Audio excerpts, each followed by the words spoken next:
Welcome to Nerdy Optimism where everyone has a story, with Dr. Q. and Dr. J.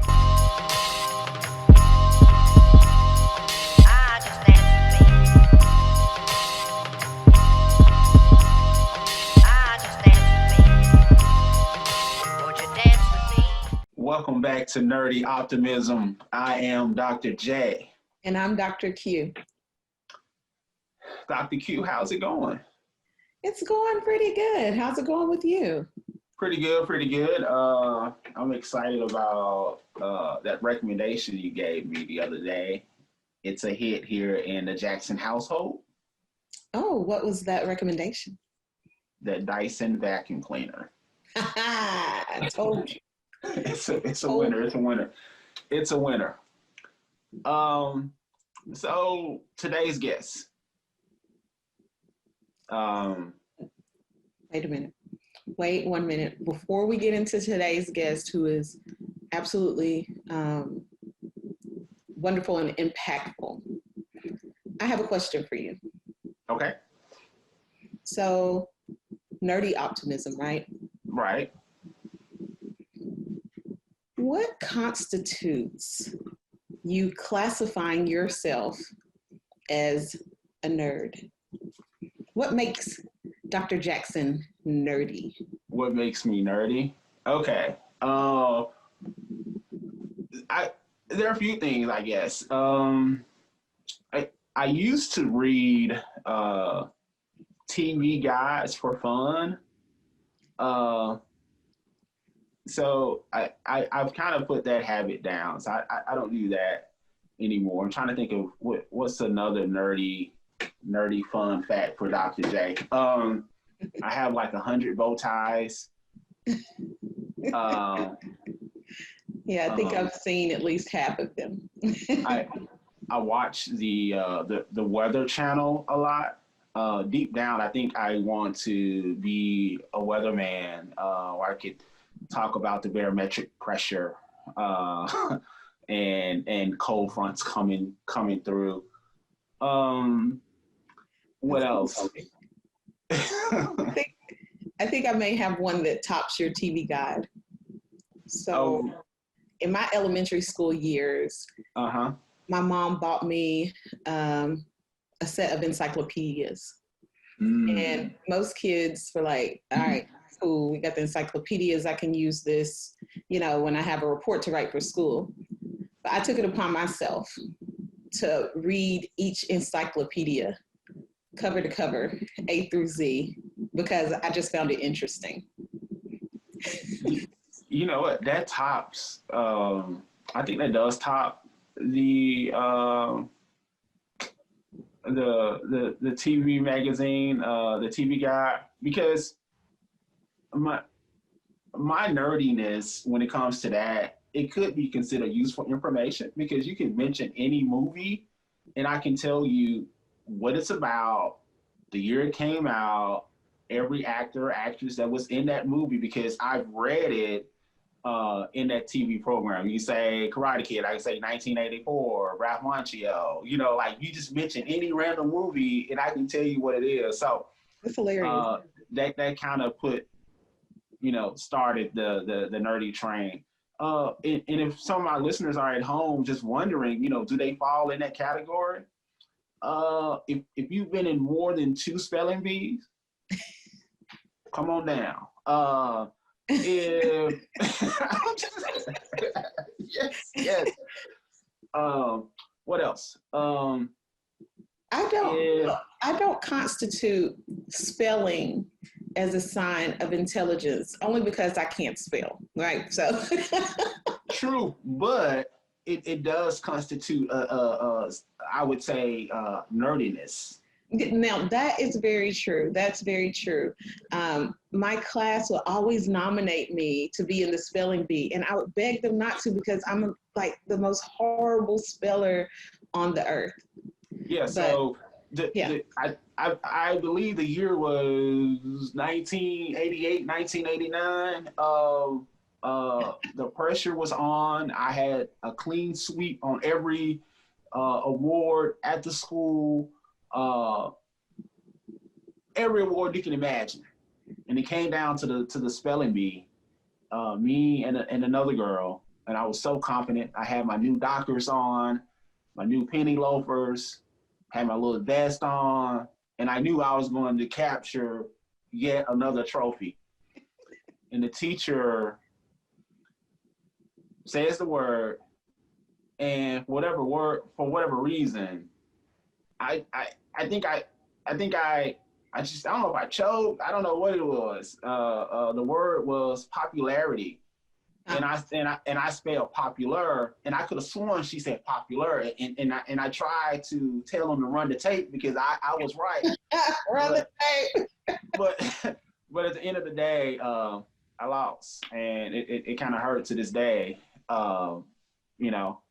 That second place it didn't sit well with me. So those are just a few reasons, I guess. I am on the nerdy optimism with Dr. Q. Okay, well, thank you for that. So today our guest is William Arnold, and I'm excited for our audience to hear his story. It is very impactful, and the conversation is actually very important.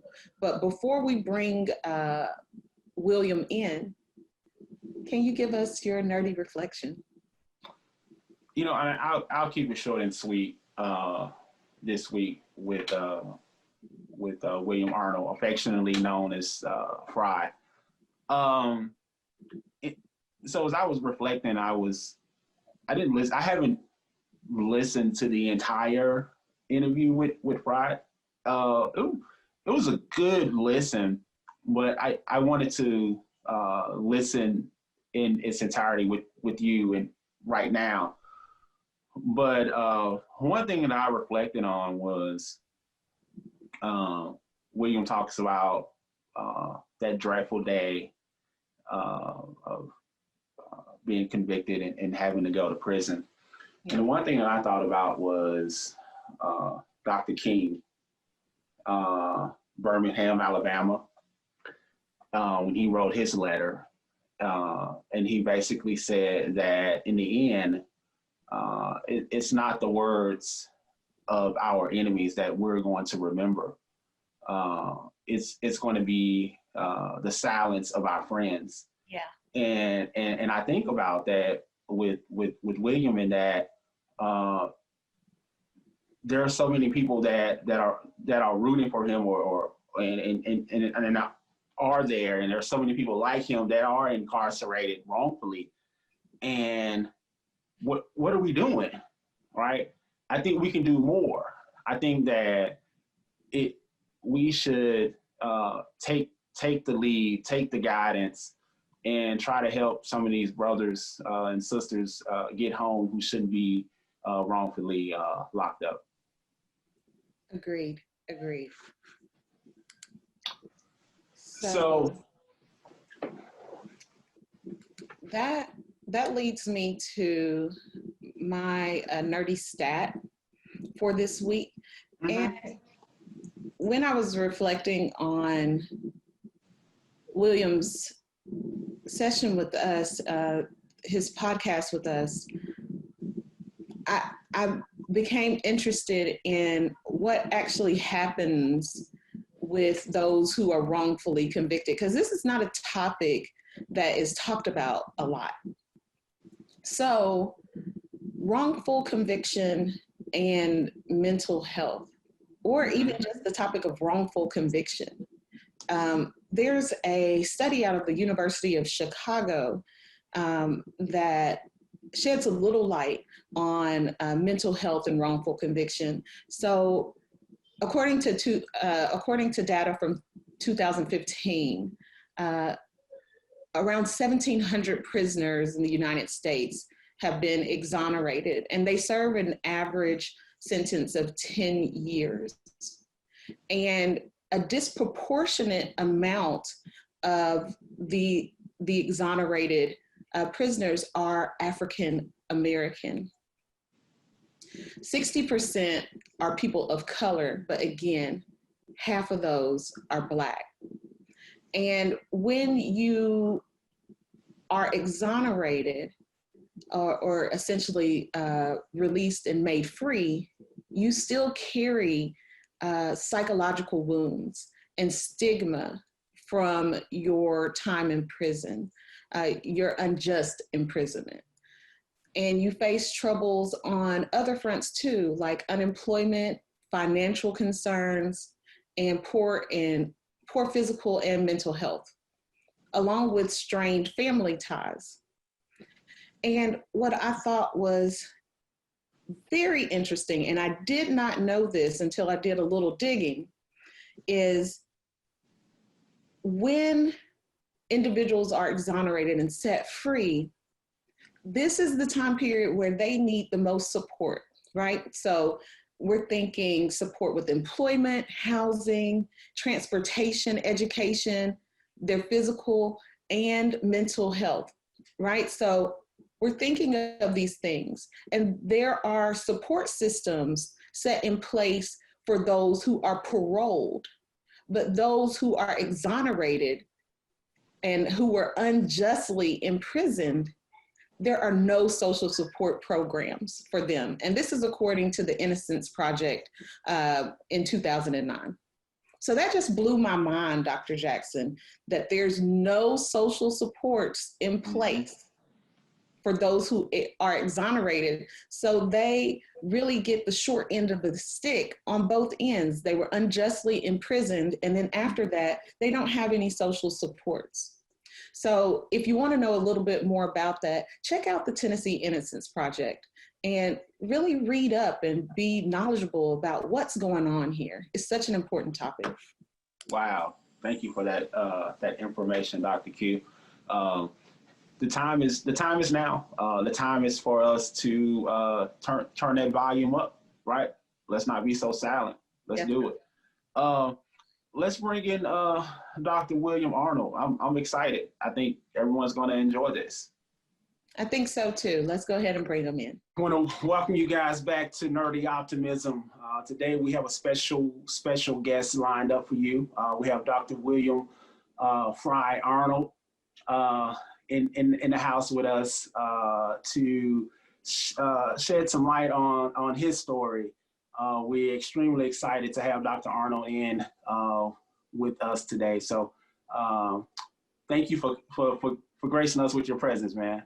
Thanks for having me. To have you. Is it possible for you to give a little bio for our guests? We'll have it up on our website. Okay. A lot of our listeners know of you, but there are some that don't know you, the greatness that you've done. So just kind of give us a little insight. All right, sure. Well, I don't, first of all, I want to say I don't think I'm done anything great, but I appreciate the vote of confidence. Well, there's one, right? As you said, my name is William Arnold. Most people call me Fry. I'm originally from Memphis. I like to tell folks I'm a proud product of the Memphis City school system. I graduated from White Station High School 30 years ago. So it was 30 years ago that I was a freshman at the University of Tennessee, go Vols. And after I received my bachelor's degree from UT in '95, I then moved to Nashville, Tennessee, did my graduate work at Tennessee State University, fell in love with the whole idea of higher education. It impressed me because being a poor kid coming from Memphis, I was able to see how my life was able to be changed simply because I had a college degree. The access that allowed me, the rooms that allowed me to go into the crowds that it allowed me to navigate. So I felt it was a good profession, higher education.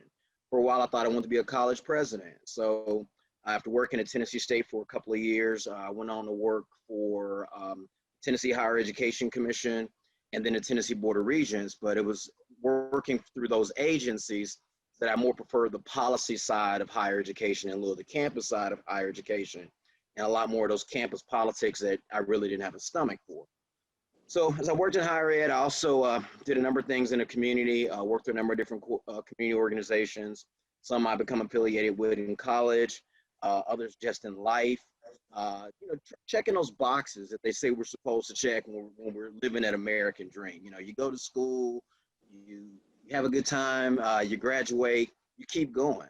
But more importantly, you contribute to your community and you give back because, whether we look at it from a Christian standpoint or the tenets of different organizations we may be a part of, we're bred to be servants. In my being a servant, I volunteered to be a big brother through Big Brothers Big Sisters. At the time, the chief executive officer was actually a member of an organization that I was the incoming president of. So I got involved with this organization. We had, as I said, we had a national partnership with them. I started in about 2007 as a mentor. And then in 2010, I received a telephone call from my little brother's mother. And it was odd because she was saying some things that supposedly my little brother had said that I had done to him that weren't true. If anybody knows me, I'm a lot of things, but I wouldn't hurt anyone, and particularly a child.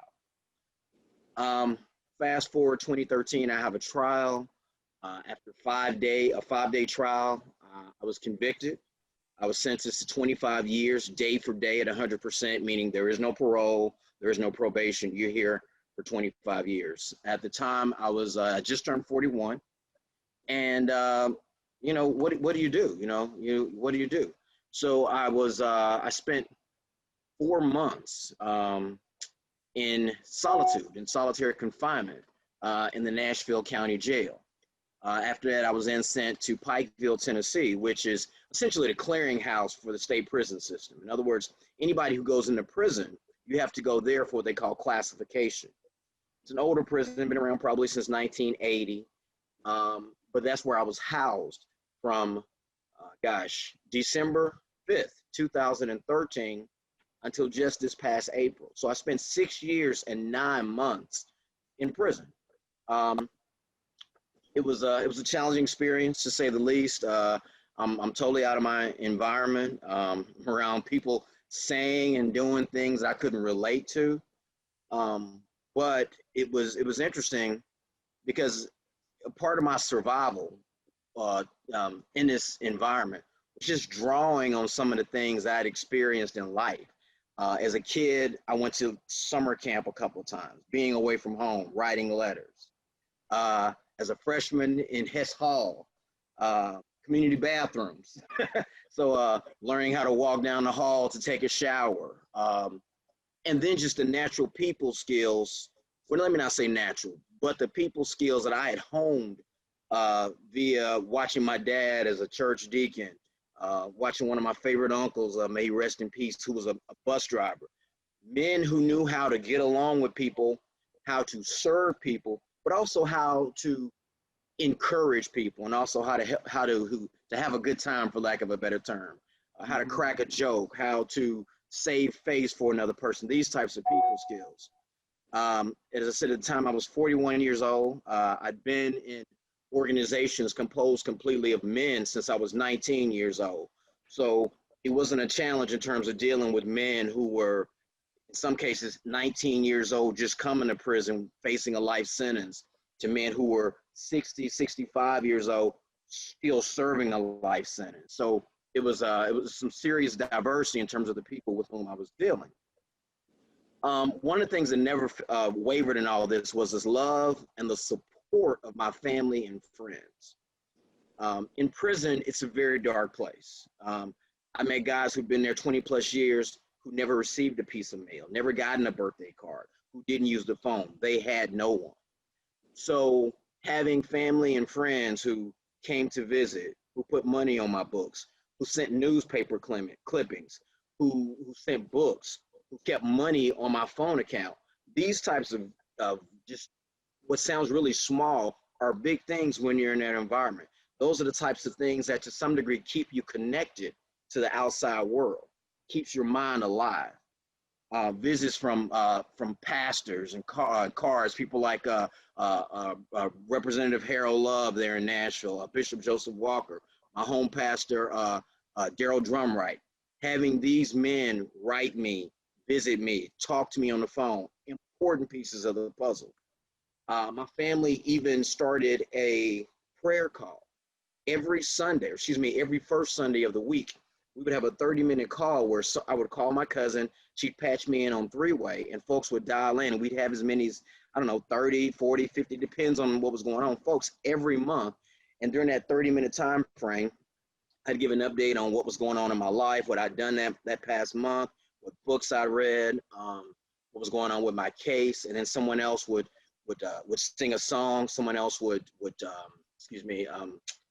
give a church verse, and finally we'd have a prayer, and then it was just sort of this big open, hey, how you doing? Hey, how you doing? This is so and so, so and so. So it was this sort of my own little pre-COVID drive-by every month where my folks were able to just communicate to me and shower me with love, things that kept me going. People sending me pictures, doing a lot of reading. When I was in high school, there was this thing called Cliff Notes. Big deal in the 80s. Cliff Notes got me through White Station. Cliff Notes did, but in prison, I actually had to read, so I got to catch up on a lot of those books I didn't read because I read the Cliff Notes. But it was a good time. It was a good time. But in all that, it all stands up here. My foundation through it all was faith. Mm-hmm. It was faith in knowing that at the end of the day, I had no control over it. There was nothing that I could do about it. It was truly in God's hands. And it took me, a while to come to that point, but I remember it was laying literally in the middle of the night, and they say in the midnight hour, when I'm like, look, God, I don't care who I know. I don't care how many degrees that I've achieved. I don't care about who, I don't care who my attorney, I don't care, because I know none of that is gonna matter. Nothing is gonna get me out of here but you. So when I think about the things that got me through, it was about faith, family, and friends. It was about taking a very spiritual approach to it. And not just a total Christian approach, but a sort of a holistic approach of thinking myself happy, being in the moment. A couple of books that really helped me get through it was No Mud, No Lotus by Thich Nhat Hanh. The idea of being mindful, being in the moment, just saying, you know what, I don't care or know about any of this other stuff going on, but all I can control is this 5'8", 220-pound man. That's it. And if I don't get him straight, I can't get anything else straight. Making certain that the language that I use, a la Ruiz's 4 Agreements, was impeccable. Not speaking negative, constantly breathing peace in and calm out. So, there were some challenging moments on the inside where peace wasn't always the best option. We made certain we got some calm at the end, if you understand. So it was just learning how to navigate situations depending on what it demanded. As I said, it was 6 years, 9 months. In February of this year, I found out that the appellate court, Tennessee, what's called post-conviction, wrote a 70-page opinion. And in that opinion, my case was overturned, my conviction was vacated, and I was granted what's called a new trial. So essentially I had to, I could get out on bond as long as the court, or excuse me, as long as the state did not appeal it. So I had to wait 60 days. And during that 60-day time period, what happens? COVID. So now everything's in this sort of disarray. This happened February 5th. I was scheduled to get out, I guess it would be April 5th. Mm-hmm. COVID happened, and all of a sudden, the world is navigating this new normal. You get what I'm saying? And everybody's trying to figure it out. So I ended up staying in an additional 2 weeks. So it was an additional 11 days. I got out on April 16th. It was on a Thursday. I get out and I'm shipped back to Nashville because the charges haven't been dismissed, okay? I then come to Memphis that weekend, and I've been back and forth between Nashville and Memphis. But on that Monday, it was announced that 187 men in the prison I just left on Thursday had tested positive for COVID. Wow. On that Friday, the number went up 400 more men to 587 men. So needless to say, that following Monday, I got my stepmom and my dad, and I said, y'all know today is the Arnold Family Go COVID. We're going to get COVID testing today. So we went and got my first COVID test. But when I say that God was ordering this whole thing, you think about the fact that you've got this COVID thing and we're seeing it on the news, and then all of a sudden it hits the prison, but I'm gone. But it hits the prison hard. I spoke to my former cellmate who calls me periodically. And in the building we lived in, it housed 50 men. 50 men. He told me that 42 of them tested positive. Wow. Yeah, 42. So when it goes back to me saying faith and about God ordering this thing from day one, and that in and of itself is just a whole nother conversation. I don't believe in coincidence. So it was constantly keeping my mind, as old folks say, my mind stayed on Jesus, or my mind stayed on God, and him keeping me and encouraging me to be in that perfect peace. So that was the key. And I've never claimed in any part of my life to be this holy roller or anyone like that. That's not who I am, and I'll never claim that. But being a man of faith and over fear, it was making that conscious choice each and every day, waking up and saying, God, I'm not going to be scared about this. I'm not going to be worried about this. But it's not an easy thing to do. Let me say that first. Mm-hmm. And it's not something that just happens. It's, as I say, it's a constant choice. It's a journey. It's never a destination, like anything in life. So that has been my story up to now. I've been free now just on the 19th of this month for 5 months. 5 months. It was April 16th, or I'm sorry, April 19th. Forgive me. But it's now for me navigating to some degree a new normal in that the world is so different. I'm different. Mm-hmm. And it's not necessarily the COVID piece that's a challenge for me. In some ways, I feel sort of like Professor X and those movies where he was able to stop everyone, but he's still moving around and still able to navigate. So that's what COVID in a way has been a blessing for me, in that the world's not moving as fast as it normally does because of COVID. So it's given me an opportunity to catch up. So it's constantly thinking, okay, this is you're being vetted. This is where you're learning again. This is where you learn how the world is, and it's not fast yet, but get ready, get ready. So it's constantly staying in the moment and calling on those principles of again, as I say, being impeccable with my word, not taking things personally, not worrying about what people say. Constantly believing in me, something that has always been a part of me, but now even more so, because I feel like if I don't believe in me and what God has given me, who will? Mm-hmm. So that's my story, folks. Wow. So tell us about that moment when you actually decided to transfer the book you're reading. You actually decided to transfer your own suffering to kind of step away from that state of depression. Okay, sounds like you read the book, The Art of Transforming Suffering. Amen. It was at a place where I really hit a really low spot. I just lost my first direct appeal, and that would have been in the spring of 2014. And it's so funny. I'm gonna show you. I was gifted this book, and if you can look at it, you can see that it's been through the fire. I mean, I used to walk around with it in my back pocket. Highlight. I go through and I underline things. So this has been that same original copy. And it was that whole thing, like you said, The Art of Transforming Suffering. In the book, he talks about this whole idea of the arrow and the arrow piercing you. And I always kept it in my mind that once you're shot by an arrow, it hurts. But if you keep pulling that arrow out and putting it back in, you're going to keep hurting yourself. So at some point, you got to pull it out and take it out. You got to starve those things that hurt and feed those things that help. So it was that whole idea of what do I starve, what do I feed? And making myself become narrowly focused on the idea of if I show up, God's going to show out. I just got to stay right here and do what he's saying I got to do. I don't know what that is, but I got to trust him. And I got to stay right here. And as long as I stay right here, he's going to get me out of here. So that was that moment, man. That was that moment? That's when it started, right? Yep, at that time. What time frame was that? Do you have a recollection of time frame? It was spring of 2014. I think I lost my first, and I could, you can look this up in public record. I think I lost my first direct appeal. It was January or February, and then I had someone gifted the book to me. It's just if whomever it was like this man needs this thing right now, and that thing has now been a huge part of my life. More than 6 years later. I would say this, looking over the case, one thing that really just, kicked me in the chest when I first started digesting it was the notion of 83 years. And so if it was heavy on my chest, even before the interview, like how do you even, broach this topic? And it's still daunting just to think about right now. 83 years at any age is a life sentence. Yeah. Okay. So at 41 years, I'm now, yeah. I mean, yeah. Mm-hmm. God is good. Yes.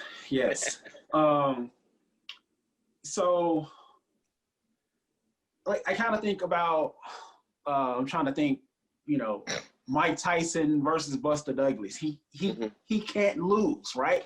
Sure. And so that day, being Mike Tyson, you can't lose. Yeah. What was your thought process? I remember sitting and leaning over. My trial ended, as I said, on a Friday, probably about 4:30. The jury deliberated for about 7 hours. Mm-hmm. So it was after 11 o'clock when they came back with a verdict. And I remember my dad was there and my attorneys were there, and I can just recall leaning forward because one of the jurors asked the question, and the question was something to the fact of, do we have to find him guilty on everything? So just the fact that they said, do we have to find him guilty on everything, meant they got it wrong already. Because in my heart, in my mind, I was like, I'm not guilty on anything, and you're hollering everything. There were 6 charges. So I can just remember sitting, leaning forward and literally shaking my hand going, they got it wrong. They got it wrong. So there was no way to make sense of that. Because of the nature of the charges, Mm-hmm. I was not allowed to go and get my affairs in order. The judge said, I have to take you into custody now. So I remember taking off my tie and handing it to my dad, my ring, my watch, my belt, and my cell phone. And I just all I could do was give him the thumbs up. And I was like, it's going to be all right.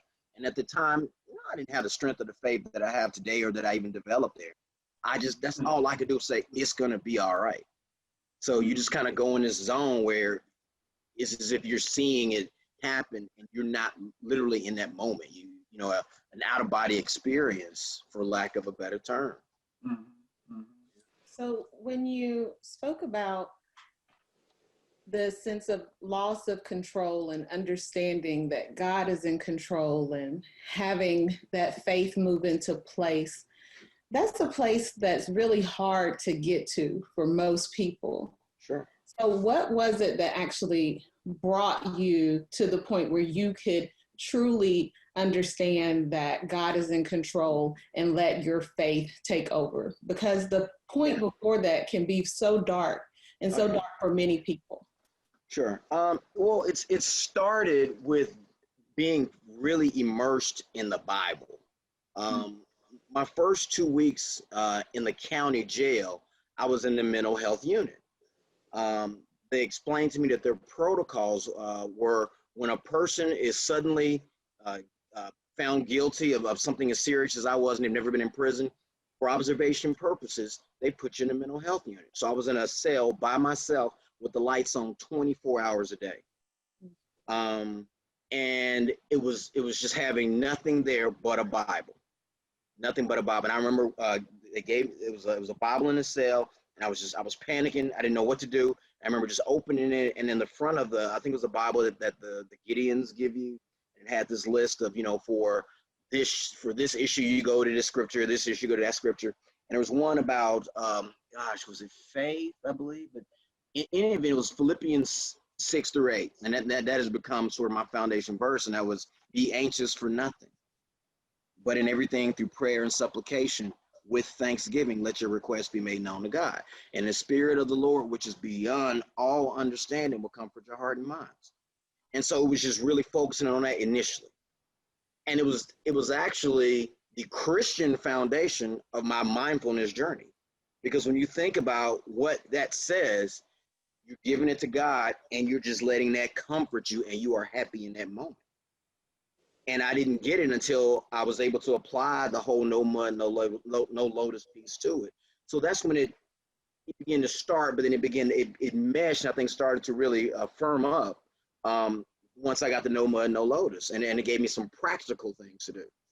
So it was having that practice combined with that word, that there's nothing else I need to read but the Bible. So this is what you're going to do, partner. And so being able to combine those two was what really allowed me to solidify. So when we're thinking about mental health and the prison, how were you able to cope, and how was mental health handled within the prison system? Okay, good question. The Tennessee Department of Corrections had a contract with an agency named Corizon. Corizon was responsible for having mental health providers, agents, if you will, within the prison. There was very little therapy, but there was a lot of medication. And when I say a lot of medication, what I saw in my time of dealing with those mental health professionals was every 90 days, I would have a meeting with that person. That meeting normally lasted anywhere from 3 to 5 minutes. It was a couple of real quick questions. How are you today? Have you thought about hurting or harming yourself or anyone else? Have you had any write-ups since we last saw each other? Write-ups meaning demerits. And, are you good with your meds? And so I could request a larger, a larger dosage or a smaller dosage. And that was pretty much it. There was not a lot of therapy. And in that, it was challenging because in addition to not a lot of therapy, the personnel changed often. As I think back, I can recall in the course of 6 years seeing 5, maybe 6 different folks every 90 days. So there was no consistency in terms of having someone to talk to. Mental health appointments, if you want to call them that, were handled in this very 19th century way where you fill out a form, you put that paper form in a box. The clinic staff would come in the middle of the night. They take that form, that sick call form. They'd designate whether it's physical sickness or mental sickness, and then they give you the mental health folks, and then they would schedule you in. So if you're a person who's in a crisis, who knows when you're going to get seen? So it wasn't there was no instantaneous way, if you will, of getting support from those people in the prison who were responsible for doing it. And you had guys, I saw them who morning, noon, and night were taking mental health meds, who were mainstream, who were in the population, in general population. You had guys who were doing a lot of self-medication through a lot of different ways, who you could tell were dealing with some things, they were hurting. But you could see there were a lot of mental health issues. I mean, you had guys acting out. I can think of this one gentleman who'd been in prison since '79, who out loud actively talked to himself in third person and would not even call himself, he would not introduce himself as his name. He would introduce himself, like, for example, I would say, "Hi, I'm Fry," but I'm arguing with William Arnold. And you would see this man arguing with the person that was on his name tag, actually saying that name. And this man he was one of those guys taking mental health meds 3 times a day.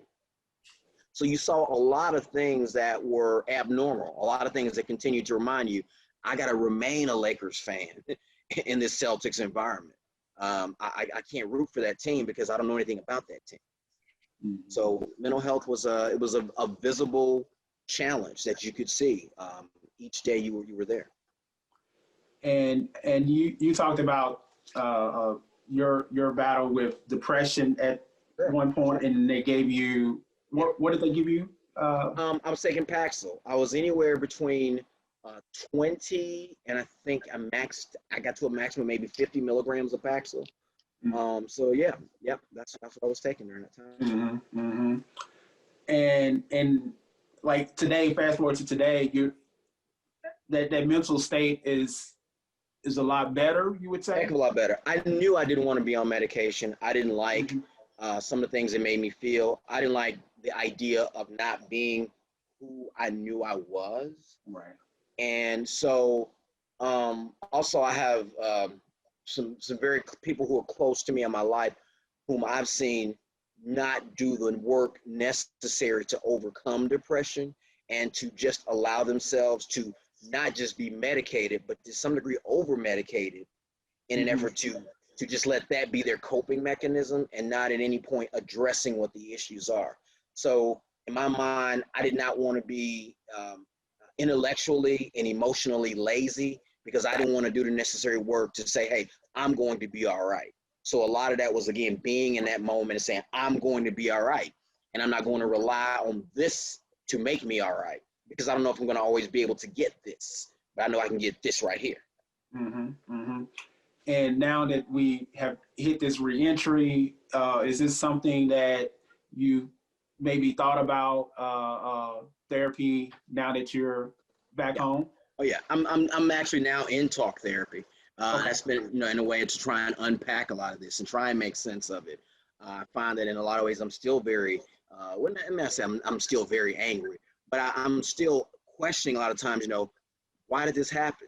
And I'm asking God constantly, God, keep showing me, because at the end of the day, even though it's no longer in the system that I was ever convicted, it's in here.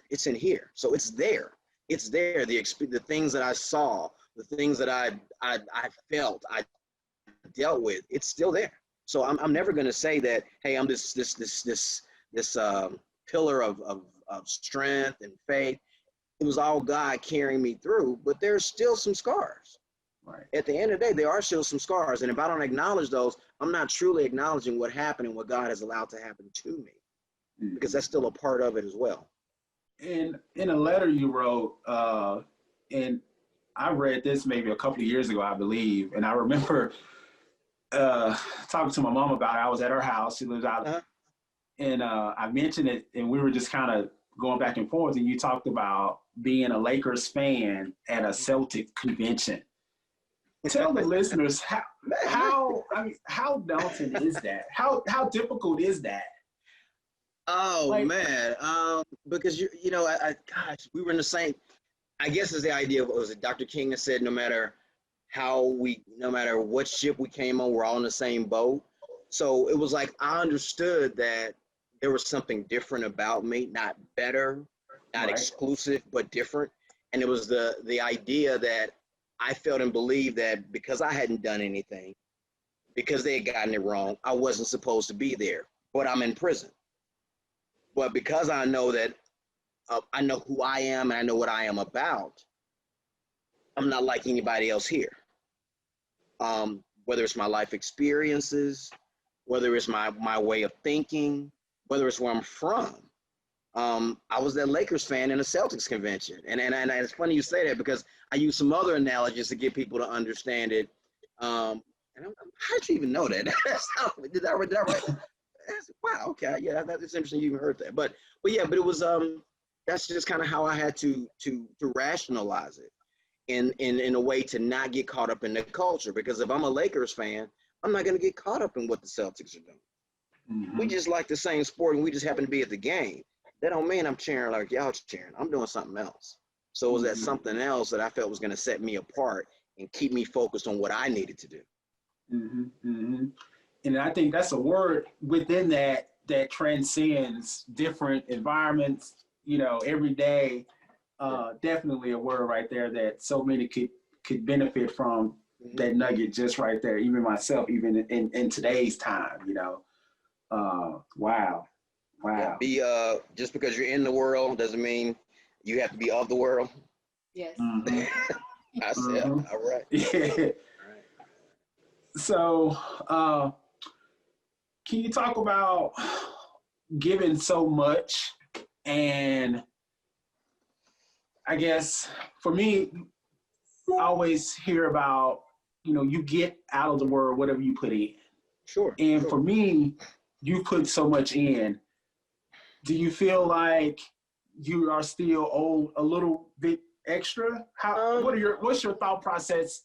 Yeah, and that's such a good question. I don't feel like the world owes me anything. Okay. One of the things that I've always believed in is pouring and not spilling, because when you pour, you're specifically doing something. You pour into something. When you spill, you're making a mess, and it's not on purpose. Mm-hmm. You get what I'm saying? Right. So because people poured into me, I knew I had to pour into others, whatever that looked like. But when you pour, as I say, you're doing it deliberately, sometimes strategically. It's purpose-filled. You get it? So Absolutely. I don't feel that based on what's happened to me in this situation that the world owes me anything. Because I believe also this could have happened to you, it can happen to Dr. Q, it can happen to any of us. Because the unfortunate part is there are people out there who are just trying to take. They live to take from others, whether it's taking energy, taking money, taking time. Everybody's their own little carjacker. They're not necessarily just jacking cars, but there are people jacking stuff from you. So I feel like the state of Tennessee owes me something, because the state of Tennessee took a life that I built years. It took a name. It took a reputation that I had built years pouring, and other people had spent years pouring into. Do you understand what I'm saying? And so much, in fact, that when you read the opinion, and I don't know if you two have had the opportunity, you see some very specific and strategic things that the district attorneys did in an effort to not make me guilty or to prove me guilty, but to make me unlikable. Unlikable because I was educated, because I wore a nice suit to court. Things that when we talk about this American dream that we've all tried to become a part of, whether it's shaving your beard, taking out your earrings, checking those boxes of, as I say, going to college, getting that internship, doing those things that we're taught, we're bred, we're conditioned to do.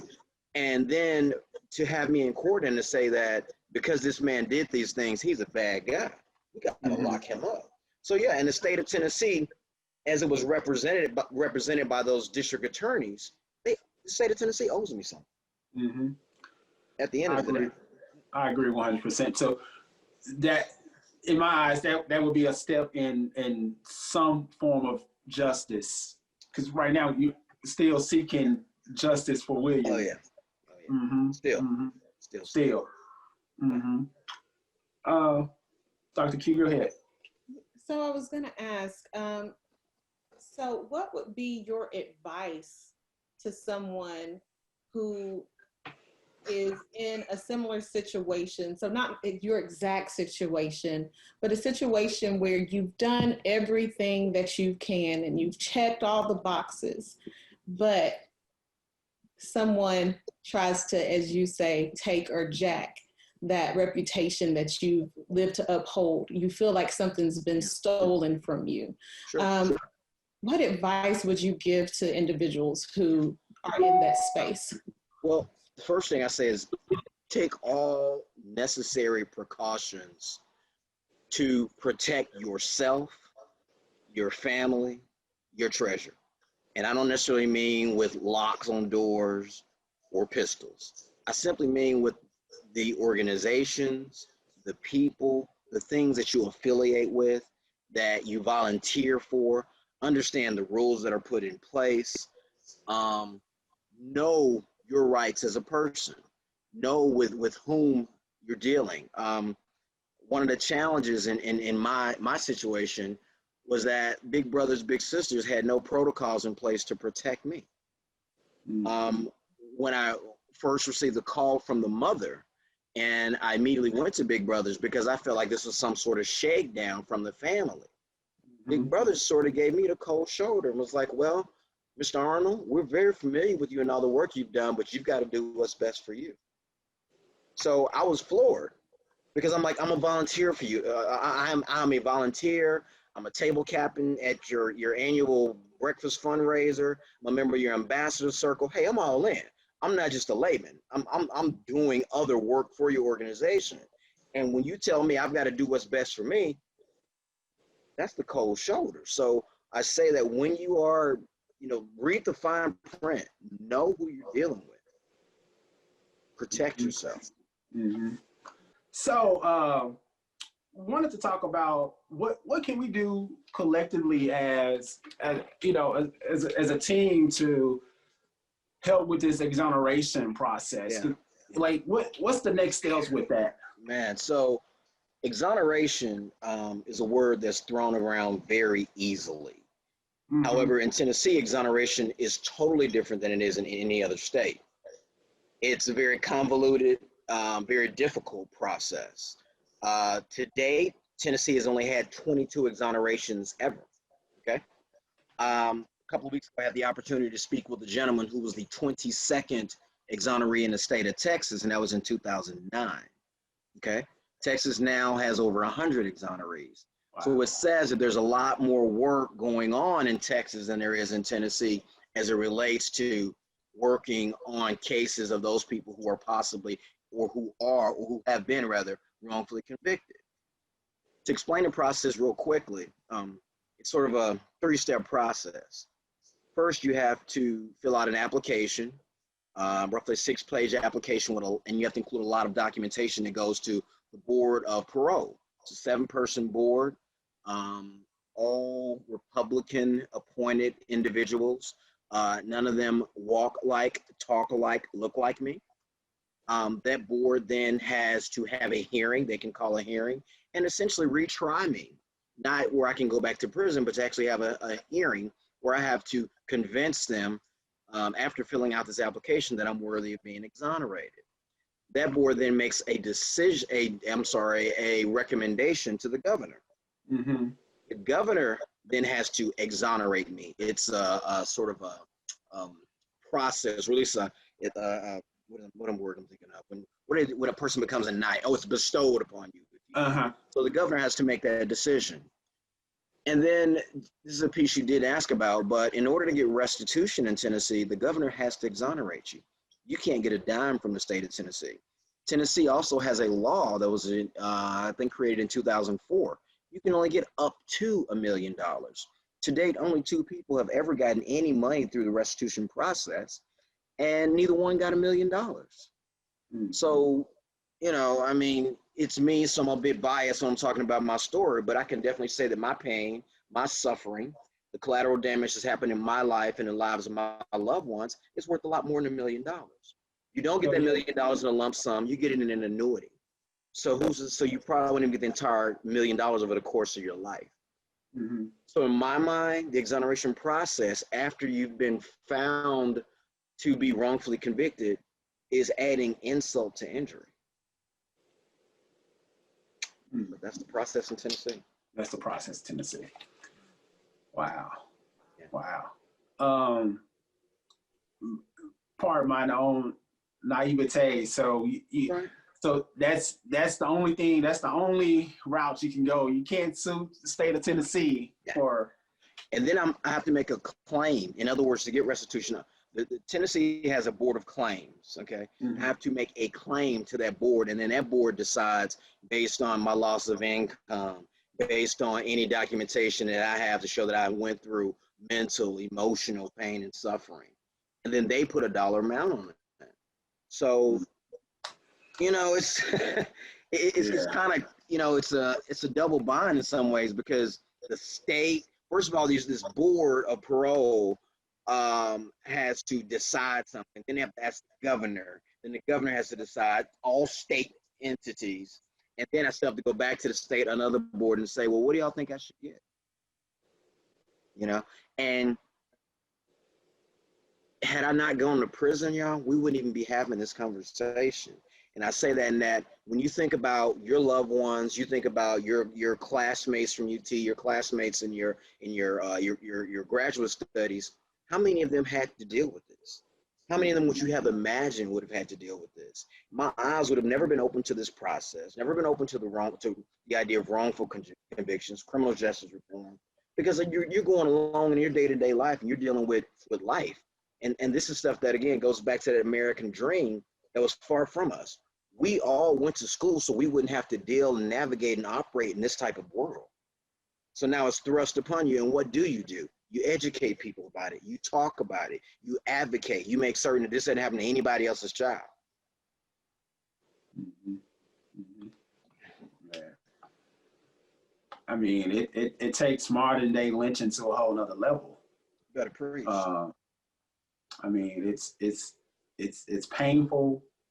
I mean, you talked about overcoming that fear. I mean, just being exposed to the story gives you that anxiety. Yeah. It really does.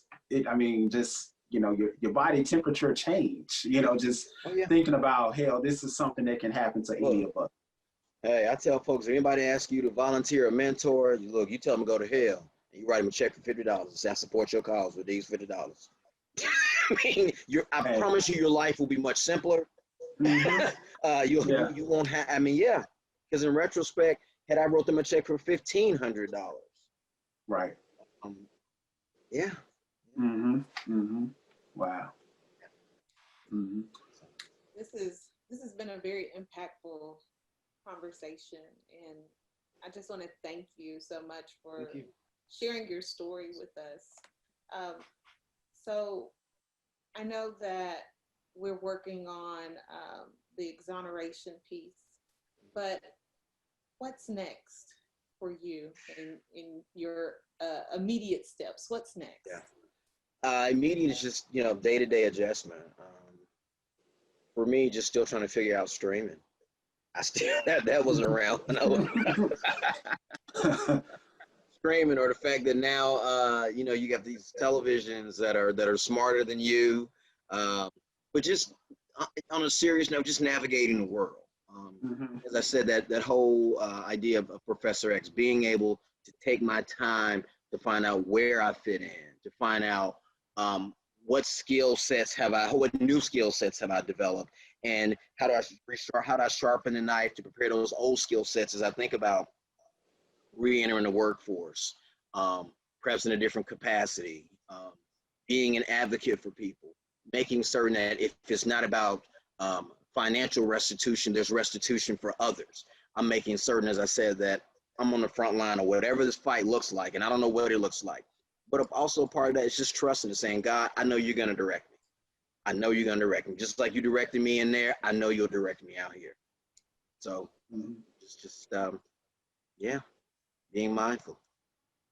So where can people find you? I'm hoping, someone obviously, will hear this that didn't know the story, that can, draw. Wow. Well, one thing that my family and my friends did is they established a website when I was in prison. It's called justice4williamarnold.com. You can email me there. My personal email address is warnold2@hotmail.com. I'm on Facebook. I maintain a Twitter page for the website, so you can access me electronically. Okay. I'm always interested in talking to people about this and talking to people about the idea of criminal justice reform, because it unfortunately has become a passion, just because of my own experience. So I hope to be active, if you will, in the idea of making certain that laws, policies, processes, and even the practices in the state of Tennessee don't affect anyone in a negative way that has impacted me. Absolutely. Well, everyone has a story, and Dr. William Arnold has one for the ages, and we're grateful for him being able to join us today. So thank you. Thank you. Thank you. It was my pleasure. I appreciate it. Yeah. Kind, progressive flow. Show me my competitors' race to let you see they ain't nothing like mine.